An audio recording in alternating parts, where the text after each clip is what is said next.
Let's do this. Hi everybody and welcome to Jimmy Draws Art. I'm Jimmy Dragon. Well, it's a new year. Welcome to 2022 and welcome to my first video of the year. I wanted to do something a little different for the first video of 2022. It's been a while since I've done an actual drawing that I'm very proud of for finishing. You might say I want to do a serious drawing. I want to do a drawing where I will take my time in finishing it up. This drawing will most likely take a few days to finish up, so this video might be a while before I finish it.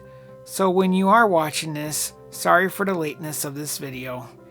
Anyway, let's get to the drawing then, shall we? I am starting this drawing with the blue pencil. I wanted to start with the blue pencil because it just felt right to do so. I had this pose that I downloaded from Pinterest that I wanted to use. I did sort of follow the pose mostly, but I took my own creative insights too with this drawing. The reference that I was using, the hips were really wide. This might have worked on some drawings, but I decided to draw my character Ella Linsdack, and she doesn't have big hips. So I did my best to slim the figure and place the drawing on the paper. When I was happy with what I had on the paper with the blue pencil, I took my good old 4H pencil and started to do the main outline and face details. This is where I will flesh out all the main details a bit more from the blue pencil to where I am happy with the shape of everything about her. Doing this step makes things, I think, a bit easier to ink the drawing. However, it was around this time, I just wasn't feeling it with the one hand on her thigh. I felt that this hand gesture did not fit my character's personality. I felt a more delicate hand was needed, and I also forgot to draw in her staff. So in order to draw the hand the right way, I actually took a picture of me holding a broomstick and just copied the hand in the photo. Okay, I think I'm happy with how the hand and the staff came out. And now it's on to the drawing of her outfit. In the beginning here, I felt that I wanted to try out Ella in a different outfit than she normally wears. You see, there is a scene I wrote in my comic at one point in my past where she has to have a disguise on, because being dressed as a mage tends to make her stand out a bit. So I tried to draw Ella wearing slacks and a shirt. However, I felt that this was the wrong choice for this drawing. So I went back to her usual mage's outfit that she normally wears. I felt that maybe another day I will try that one out. Today I felt normal was best. Well, I got to the end of the pencils and I decided that I wanted to do more. I felt that I needed to bring this drawing into the computer, and I decided to finish up the pencils even more by extending down more of her legs. I felt that I worked very hard on the pencils to get this pose looking just right. I felt it was a shame that I wasn't using the full look of the hips of the original pencils after I covered things up with Ella's skirt. Basically, I had to show more down the legs. After that, I resized the drawing more to fit the full canvas that I wanted to be working with. Okay, now it's time to work on the line art. This is my favorite part of doing this drawing, pretty much of any drawing that I do. If you have watched other videos of mine in the past, you might know that the line art is my favorite part of drawing. I find this step to be very therapeutic for me. However, this time I decided to try something a little different with this line art. The brush I am using in Photoshop is a brush I decided to try and make myself. This is a custom brush. I'm not sure how I feel about it just yet. I wanted to try and mimic the look of one of the felt tip pens I use, and how the line looks when I use my felt tip pens on the paper I use. Again, not too sure I am happy with this, but it is something different.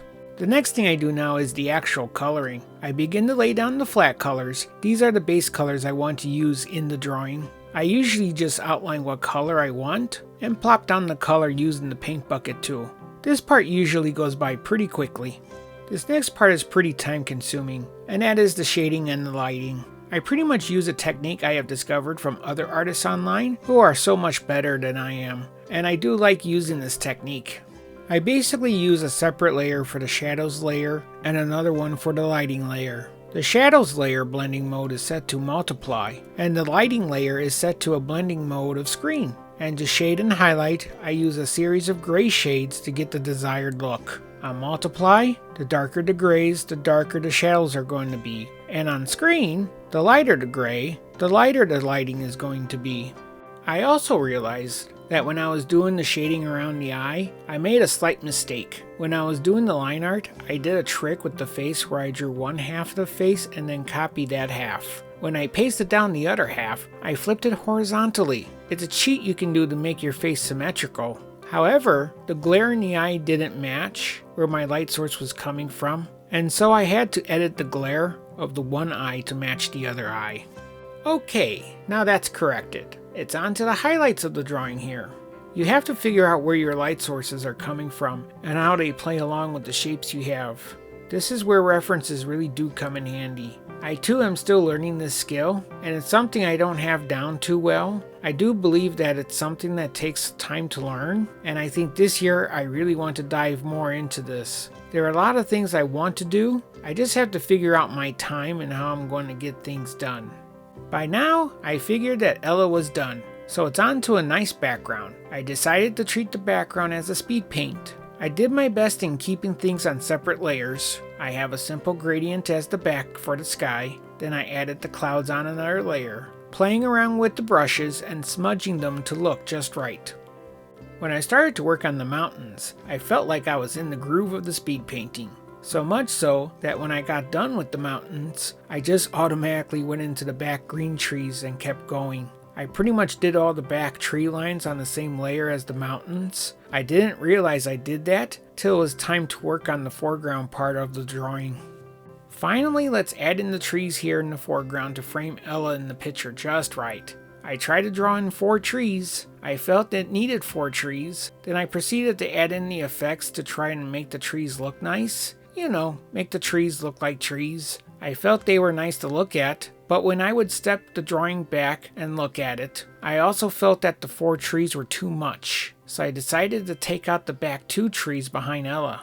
I felt that I was hiding too much of the background with the trees, and Ella's staff was blending in too much with it.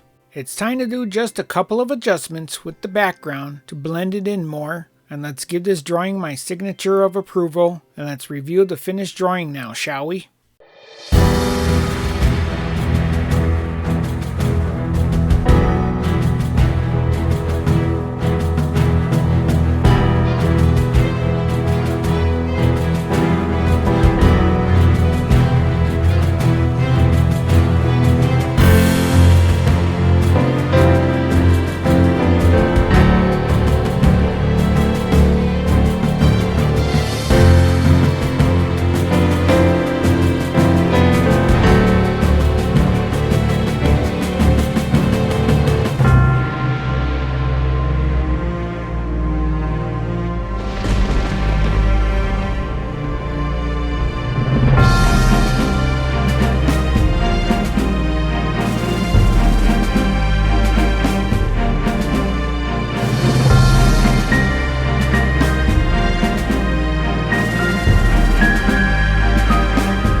Well, that drawing was a lot of fun for me to do.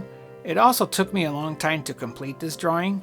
You know, it doesn't look like much, and it probably shouldn't have taken a long time to complete, but it did for me. It took me a week to finish this drawing. I would work on this drawing every night for an hour or more, but never longer than an hour and a half each night. It's pretty much all the time I do have. I would say in total time it took me about 6 to 7 hours to finish this drawing. Overall, I'm happy with this drawing. It's my first drawing of 2022, and I would say art-wise, I think I'm off to a good start. This year, I do want to set some goals, and I will work on those goals in another video in the future. This year, I want to improve myself, my health, and my art. So come along with me on my journey, won't you? With that said, thank you much for watching this video. Please give this video a like. And if you are new here, push that subscribe button for more content from me in the future. If you've gotten this far, I thank you much for watching. See you in the next video. Thanks and bye-bye.